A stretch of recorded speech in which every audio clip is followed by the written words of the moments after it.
I've mentioned in past videos that before starting Lost Resolve, I had very little experience in game development. However, that doesn't mean I had no experience. In 8th grade, around 2008, I learned about a neat program called GameMaker that let you create games without needing to learn how to code. It featured visual scripting tools that represented game logic in a relatively easy-to-understand interface. So I got to work and began creating what might have been one of the worst Sonic fangames of all time. For over a decade, I assumed that the project was long gone, lost to time. But recently, I was speaking with an old friend from school who'd helped with the original project and learned that he still had it saved. Not just a compiled version, but the original GameMaker project files. Needless to say, I was thrilled to hear this, and I couldn't wait to revisit what had been my only significant effort at learning game development prior to Lost Resolve. Miraculously, the project file still opened and was relatively compatible with the most recent version of GameMaker. It seemed that, once again, I'd be able to experience this project in all its glory. Sonic Blue Flame. It was worse than I remembered. The player character was borderline uncontrollable, and the game was riddled with bugs, including getting stuck on walls anytime you held a directional input towards them. On top of that, the game's hallmark ability, Blue Flame of course, was completely game-breaking. Basically, you could press X to charge the Blue Flame ability and release it to gain a burst of speed. A burst of speed that could send you flying across the map at a neck-breaking pace. Oh well. At the very least, the surviving level is beatable, and if you reach the goal, you're rewarded with the game crashing. I'm pretty sure I had iterated a bit on Sonic Blue Flame after this sole surviving version, and even added a rail grinding ability at some point, but either way, it was pretty jarring to realize just how much worse the game was than I remembered. However, it got me thinking. After spending a few months learning Godot, could I fix this project? And could I do it in a short amount of time, like, say, a day?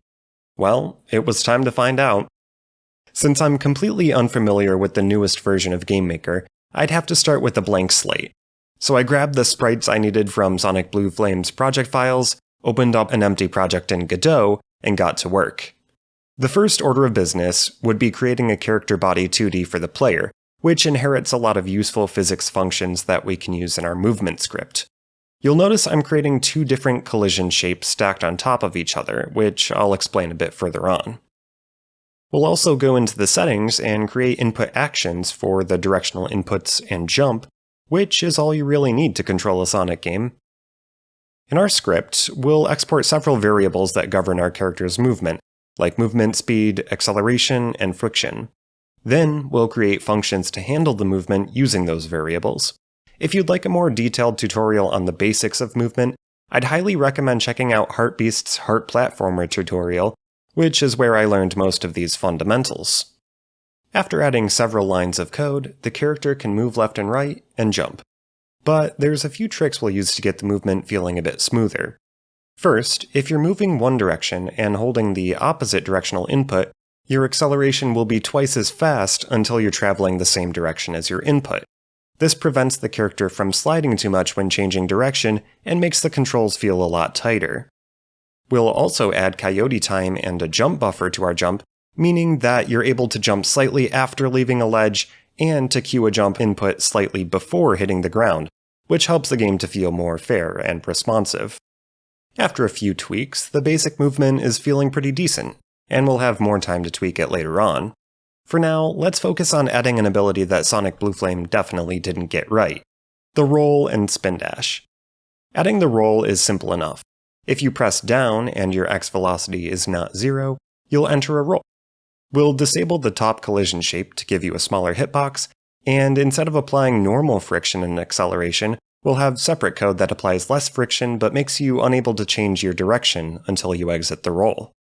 For the spin dash, we'll check if the player is holding the down input while stationary, and if so, we'll put them in a state where the spin dash can be charged. Pressing space repeatedly will increase the charge of the spin dash, but the charge will decay quickly over time. When you release down, you'll be given an X velocity depending on the direction you're facing and your charge amount, which will send you shooting forward. One issue I encountered was that the repeated spacebar inputs from charging the spin dash would also start the jump buffer timer, which often made the character jump immediately after a spin dash. To fix that, I made sure that the jump buffer timer would not be started if the player was in the spin dash charging state. Now it's time for some visuals. Luckily, the Sonic sprites we'll be using match up perfectly with our collision shapes. We'll add in some animations for the idle state, as well as jumping and spin dashing. I did need to tweak the alignment of most of these animations, but after a bit I was able to get them looking pretty smooth. Remember how I mentioned that we're using both the top and bottom collision shape? During a spin dash, since the top collision shape is disabled, that means we can use it to get through tight spaces we wouldn't normally fit through. Cool. Now, it's time to add some obstacles. For these, I'll just create a static body 2D, give it a collision shape, and put it on a layer that's separate from the ground. I'll make sure that Sonic's collision mask can detect this layer, and then give him an area 2D to check for collisions. Using the onBodyEntered function, we can detect if the body is in a certain group, and use that to execute a function that manipulates our movement. I ended up adding speed boosters, ramps, and 2 different types of springs with this method. These types of objects are really quite simple to code, as most of the time you're just setting the character's x and y velocities to a certain amount, and playing an animation. I also used a couple lines of code to make some jump-through platforms, something that middle school me would have had no idea how to do. After adding a variety of different obstacles, it was time to ditch the visible collision shapes and give Sonic some actual terrain to run on. This turned out to be one of the more tedious tasks, as I couldn't find a sprite sheet that was lined up to be used as a tile map, so I ended up dropping in various parts of the sprite sheet as large tiles and creating separate collision polygons underneath. Once I had some semblance of level, I dropped in a background to make everything look cohesive, and made some slight adjustments with the canvas modulate so that the colors weren't as glaring. Finally, we needed to add some sound effects, especially since sound was completely missing from the recovered version of Sonic Blue Flame. And with that, I was pretty much done. Since time was limited, I didn't end up adding rings or the giant fans from the original project, but those are things that could easily be implemented later on. Instead, I focused primarily on improving upon the atrocious movement from my first attempt and creating a level that felt somewhat cohesive. So, how does it compare? Well, it's night and day. To say the first version feels clunky is a gross understatement. The movement is extremely janky, it's easy to get stuck, and a lot of the obstacles are intent on sending you to your death. In the new version, acceleration feels fluid and responsive. There's a functional spin dash instead of a barely working roll ability, and it can even be used to roll through tight spaces. Interacting with springs and ramps feels smooth, and the movement works well, even on sloped terrain. Not bad for a day's work. I regret that I wasn't able to implement a blue flame replacement ability in the time I had, but I'm sure with my current skill level I could come up with something that works much better than the game-breaking ability from the original. Maybe it would send you spiraling upward with a neat particle effect, or maybe you could spend a certain number of rings to launch your character diagonally and clear larger gaps. In any case, I know now that I have the tools necessary to come up with something good. Even though I made Sonic Blue Flame when I was very young, it's encouraging to see how much better I can do today after just a short time of learning Godot. This challenge was a really fun way to recap the basics that I've picked up over the past few months, and it also forced me to work a little more efficiently. After this, I'm definitely looking forward to trying a game jam in the near future. A blank canvas and a short time constraint are a recipe for creativity, and I'm excited to give it another go again soon. In the meantime, I'll be working hard on Lost Resolve, my speedrunning platformer that has its own unique flavor of movement.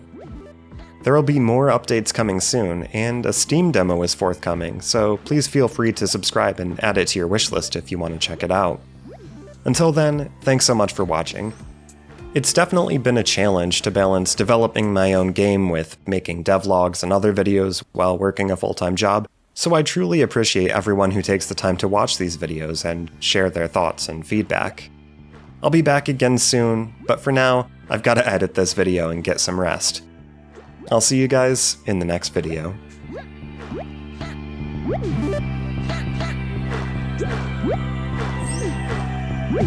Woo!